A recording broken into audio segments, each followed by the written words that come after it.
Today we're going to be taking a look at a new computer, or rather a certified refurbished computer. It's the Acer Predator Triton 700.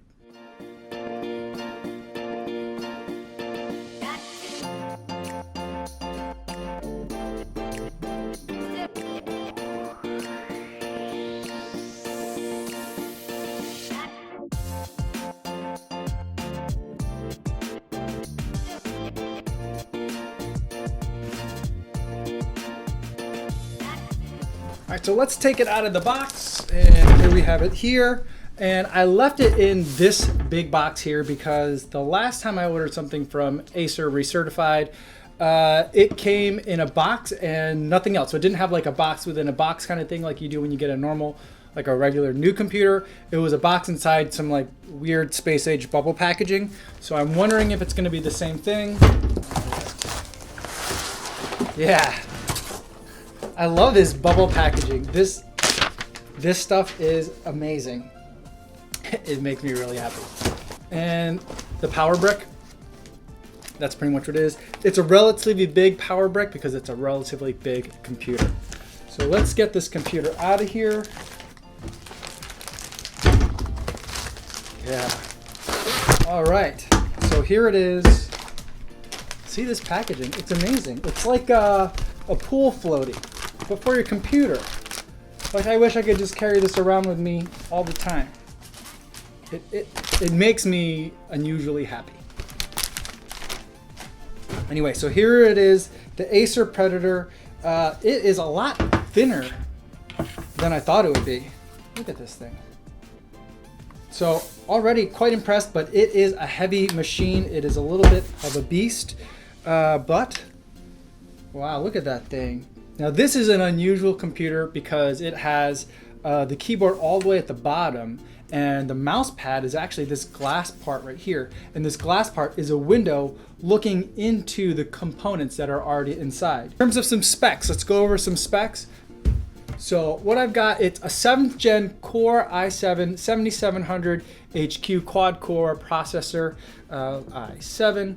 It has 16 gigabytes of RAM, 512 gigabyte SSD, and has a 6 gigabyte Nvidia 1060. So a lot of horsepower in that. Now, you might be wondering, why does a hot seater, someone who's been going toward the Ultrabook kind of range of the spectrum, need a machine like this? And that's mainly because Trial Director 360 came out with its recommended specs, and it now wants you to have a quad core processor, 8 gigabytes of RAM, 500 gigabytes of storage, and 6 gigabytes of discrete graphics. So as I was going through and doing some of my preliminary Trial Director 360 testing, and as I've talked to some other people who have done some testing as well, their biggest complaint has been the speed of Trial Director 360. But let's put it to the recommended specs and see what it does. And so that's what I've got here. So let's take a look a bit more at this particular laptop. It's got an aluminum build. It feels fantastic. In terms of ports on the side, we have this thing here is a recessed USB port. So if your USB mouse has or if your wireless mouse has a USB receiver, it can fit right in that spot and live in there, and it'll sit flush with the laptop no matter what. So I think that's a nice little thoughtful touch. In addition to that, there's two USB-A style 3.0 ports, and we've got a microphone and a headphone jack. Flipping around to the other side, we have full-size Ethernet, and we have another USB-A 3.0, and then we have a USB-C port in there as well. So I like those kinds of options. Then there's a power button, and then on the back you've got the port for the power brick, and you've got an HDMI out and a display port out. So a pretty decent array of options. There is no SD card slot at all, micro or full size. So I think that's an interesting omission. But other than that, so far the build quality on this thing feels absolutely fantastic. So in terms of the actual display on this laptop, it's 1920 by 1080 IPS monitor. So I'm expecting that it's gonna do reasonably well in terms of what I need it for, which is some video editing, maybe a little bit of Photoshop work for the YouTube channel here, but primarily for in the courtroom kind of work, that is creating graphics for trials, running PowerPoints, running either OnCue or Trial Director, or using Premiere or Media Encoder, those kinds of things. So in terms of color fidelity, I'm not doing any color specific work. And in terms of viewing angles, for the type of work that I do, I frequently use a 3M privacy shield, so a narrower viewing angle is actually a plus for me. The keyboard on this, the keys are really clacky and very satisfying to type on. It's a mechanical keyboard, very short travel, but a mechanical keyboard nonetheless. And there is a number pad on the side. And so you guys know that I love number pads for the way that I use my trial presentation software. And so whether I'm using OnCue or Trial Director, a lot of the stuff that I pull up is gonna be by hotkey. And so then being able to type in on a number pad is going to be a lot more convenient than having to reach all the way over, like if I'm using just the row of numbers on the top. So that's really nice. Page up, page down, end and home buttons all discrete. And so that's also very nice for me because those are buttons that I also use very frequently in the way that I use my laptops. Yeah, it sounds great and it feels great too. That's nice. That's really nice. The other thing that to keep in mind about this particular laptop is it does have a really unusual configuration. And so normally the keyboard is up here and the touchpad is down here. Now this laptop kind of forgoes with that orientation. Number one, because it assumes since it's a gaming laptop that you're going to be using a gaming mouse, and any mousing that you're going to be doing on the laptop is kind of just incidental or just not really all that extensive. Really, in this situation, the trackpad isn't so much an afterthought, but it's just de-emphasized. And so even for me, I will likely be setting this up with a mouse. But if you are a person that does use the trackpad frequently, this is something that's going to take a little bit of getting used to. I'll let you know as I use it for a little bit. And so I will have to use kind of this orientation for doing work, and I'll let you know kind of how that goes as I get a chance to use it a little bit more. So far, really impressed. Let's get this thing fired up and let's see what it's like once we have it on.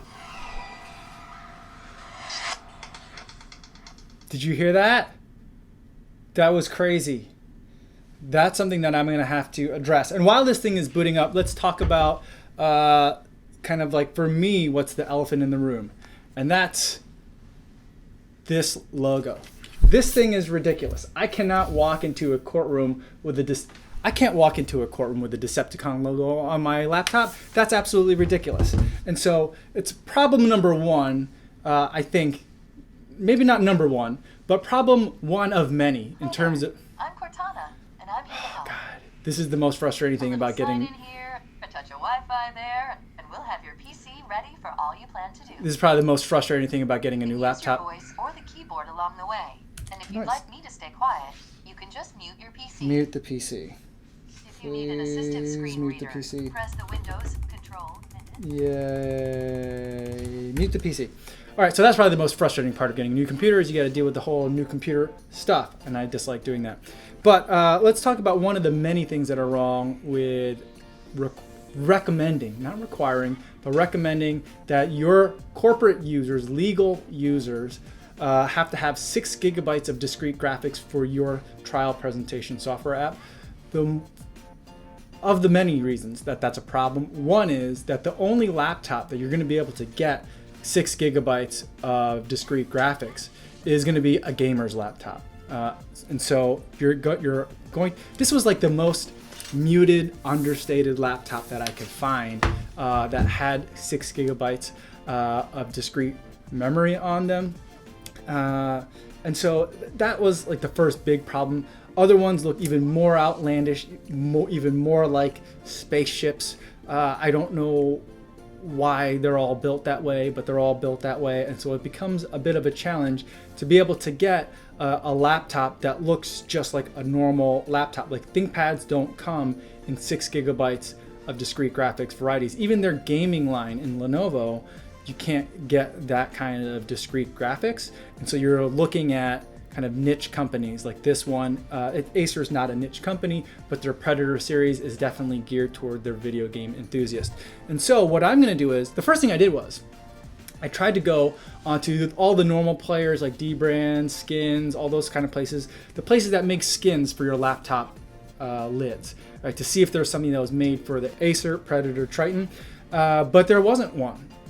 Even though I think this is a relatively popular laptop, I don't think that there was like a pre-made skin. I can also get one ordered, but instead what I'm gonna do is I'm gonna rely on my trusty old gaffer's tape. I'm going to make my own laptop lid skin.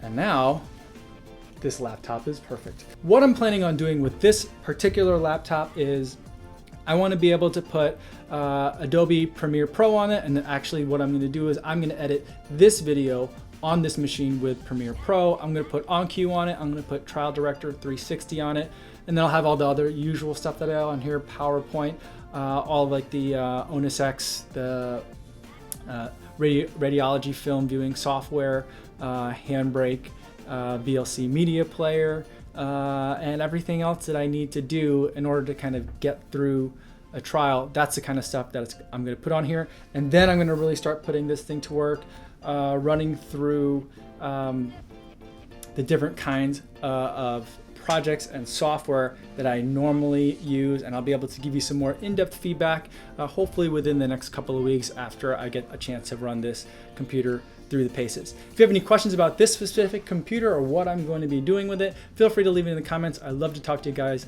down there. Thanks so much for watching this video, and I will see you guys in the next one.